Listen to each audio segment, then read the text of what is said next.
AP శాసన మండలిలో ఆధిపత్యం కోసం టీడీపీ వ్యూహాలు రచిస్తోంది. డిప్యూటీ చైర్పర్సన్ జకియా ఖానం టీడీపీలోకి వెళ్ళబోతున్నారు.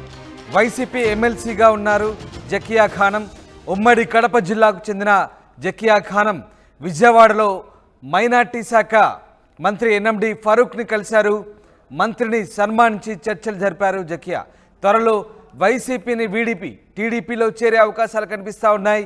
శాసన మండలిలో టీడీపీకి సంఖ్యాబలం తక్కువ ఉన్న కారణంగా టీడీపీ వ్యూహాలు రచిస్తోంది. శాసన మండలిలో ఆధిపత్యం కోసం టీడీపీ ప్రయత్నిస్తున్న నేపథ్యంలో డిప్యూటీ చైర్పర్సన్ జకియా ఖానం టీడీపీలకు వెళ్ళబోతున్నట్టుగా ప్రచారం సాగుతోంది. ఆయన వైసీపీ ఎమ్మెల్సీగా ఉన్నారు. ఉమ్మడి కడప జిల్లాకు చెందిన జకియా ఖానం మైనార్టీ శాఖ మంత్రి ఎన్ఎండి ఫరూక్తో భేటీ అయ్యారు. మంత్రిని సన్మానించి చర్చలు కూడా జరిపిన నేపథ్యంలో ఆయన వైసీపీని వీడి టీడీపీలోకి చేరబోతున్నట్టుగా ప్రచారం సాగుతోంది. ఈ నేపథ్యంలో జకియా ఖానం టీడీపీలో చేరితే గనుక శాసన మండలిలో తెలుగుదేశం పార్టీ బలం పెరిగే అవకాశాలు కనిపిస్తూ ఉన్నాయి.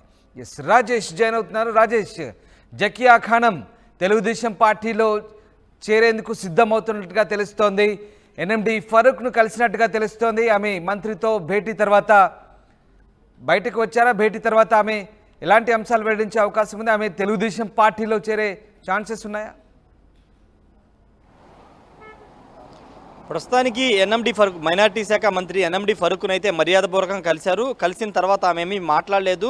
అయితే టీడీపీలో చేరే అవకాశమే ఎక్కువ కనబడుతుంది. అందులో భాగంగానే మైనార్టీ శాఖ మంత్రిగా ఉన్నటువంటి ఎన్ఎండి ఫరూక్ను అయితే కలిసినట్టుగా తెలుస్తుంది. రాయచోటి ఉమ్మడి కడప జిల్లా రాయచోటికి సంబంధించినటువంటి జకియా ఖానం 2020లో ఆమె ఎమ్మెల్సీ అయ్యారు. ఎమ్మెల్యే కోటలో ఆమె ఎమ్మెల్సీ అయ్యారు. అయితే అప్పటి నుంచి కూడా అప్పుడు మైనార్టీ కోటాకు సంబంధించిన అంశంలో ఆమెకి ఎమ్మెల్సీ పదవి అయితే అప్పుడు వైసీపీ అధినేత జగన్ ఆమెకి ఎమ్మెల్సీ అవకాశం ఇచ్చారు. తర్వాత ఆమెని డిప్యూటీ శాసనమండలిలో డిప్యూటీ చైర్మన్గా కూడా ఆమె అవకాశం ఇచ్చారు. ఈ నేపథ్యంలో ఇప్పుడు ఆమె పార్టీ మారుతున్నారనే చర్చ జరుగుతానికి ప్రధాన కారణం ఏంటంటే ఆమె ఎన్ఎండి ఫరూక్ను కలవడంతో పాటు ఆమె టీడీపీలో రావడానికి సిద్ధంగా ఉన్నారని ఆయనకి చెప్పినట్టుగా తెలుస్తుంది. అందులో భాగంగా ఆయన్ని కలిసినట్టు తెలుస్తుంది. ఇక్కడ మనం గమనించాల్సిన అంశం ఏంటంటే శాసన మండలిలో వైసీపీకి బలం ఎక్కువ ఉంది, టీడీపీ బలం చాలా తక్కువ ఉంది. ఈ నేపథ్యంలో మండలిలో బిల్లులు పాస్ విషయంలో కొంత ఇబ్బందికర పరిస్థితి ఎదురవుతుందని కూటమి నేతలు భావిస్తున్నారు. కాబట్టి ఇప్పుడు వచ్చేవాళ్ళు స్వచ్ఛందంగా వచ్చేవాళ్ళు ఎవరైనా ఎమ్మెల్సీలు ఉంటే వాళ్ళని తీసుకోవాలని భావిస్తున్నారు. దానిలో భాగంగానే ఈరోజు జకియా ఖానము టీడీపీకి మద్దతు ఇచ్చే అవకాశం అయితే కనబడుతుంది. ఎన్ఎండి ఫరూక్ను కూడా అందుకే కలిసారని కూడా చర్చ జరుగుతుంది. చాలామంది ఎమ్మెల్సీలు టీడీపీ వైపు చూస్తున్నారు. ఒక ప్రచారం కూడా జరుగుతుంది.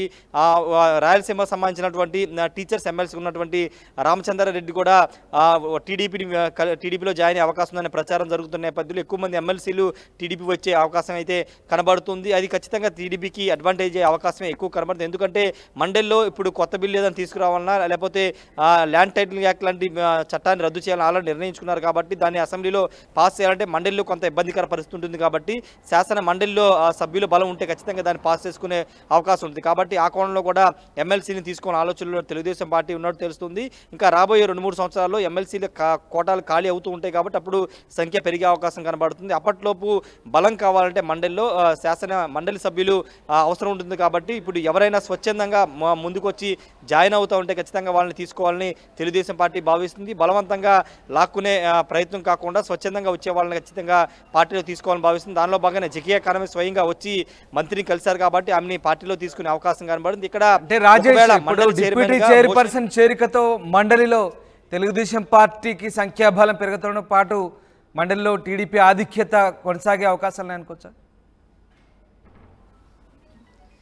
ఖచ్చితంగా మండలిలో వైసీపీకి 38 మంది ఎమ్మెల్సీలు ఉన్నారు. ఒకవేళ టీడీపీని దాంట్లో ఎక్కువ మంది టీడీపీ ఇస్తే కనుక టీడీపీ మద్దతు పెరిగే అవకాశం కనబడుతుంది. ఇక మోషన్ రాజు మండలి చైర్మన్ ఉన్నటువంటి మోషన్ రాజు చాలా కీలకంగా ఉంటారు. ఆయనే బిల్లు పాస్ విషయంలో ఆయనే కీలకంగా ఉంటారు. కాబట్టి ఆయన వైసీపీకి సంబంధించిన ఎమ్మెల్సీ. అయితే ప్రస్తుతం ఇప్పుడు డిప్యూటీ చైర్మన్గా ఉన్నటువంటి జకియా ఖానం ఇప్పుడు టీడీపీకి వస్తున్న నేపథ్యంలో రేపొద్దున ఫర్దర్గా బిల్లు పాస్ విషయంలో ఏ విధంగా ఉంటుందో చూడాల్సిన అవసరం అయితే కనబడుతుంది. ఏదేమైనప్పటికీ చాలామంది ఎమ్మెల్సీలు అయితే టీడీపీకి టచ్లో ఉన్నారు. టీడీపీ ఓకే అంటే పార్టీలో రావడానికి సిద్ధంగా ఉన్న పరిస్థితి అయితే కనబడుతుంది. దానిలో భాగంగానే ఈరోజు జకియా ఖానము ఎన్ఎండి ఫరూక్ను కలవడం, తర్వాత చంద్రబాబు నాయుడు కూడా కలిసే అవకాశం కూడా ఉంది. Ramdas. Right Rajesh, thanks for the update. ఇది శాసన మండలిలో ఆధిపత్యం కోసం టీడీపీ వ్యూహాలు రచిస్తున్న అందులో భాగంగానే డిప్యూటీ చైర్పర్సన్ జకియా ఖానంను పార్టీలో చేర్చుకునేందుకు టీడీపీ ఆలోచిస్తున్నట్టుగా తెలుస్తోంది. ఆమె వైసీపీని వీడి టీడీపీలో చేరేందుకు సిద్ధమవుతున్నట్టుగా తెలుస్తోంది. ఉమ్మడి కడప జిల్లాకు చెందిన జకియా ఖానం విజయవాడలో మైనార్టీ మంత్రి ఎన్ఎండి ఫరూక్ను కలిశారు. మంత్రిని సన్మానించిన తర్వాత ఆమెతో మంత్రి కూడా చర్చలు జరిపినట్టుగా తెలుస్తోంది. త్వరలో వైసీపీని వీడి ఆమె టీడీపీలో చేరే అవకాశాలు కనిపిస్తున్నాయి.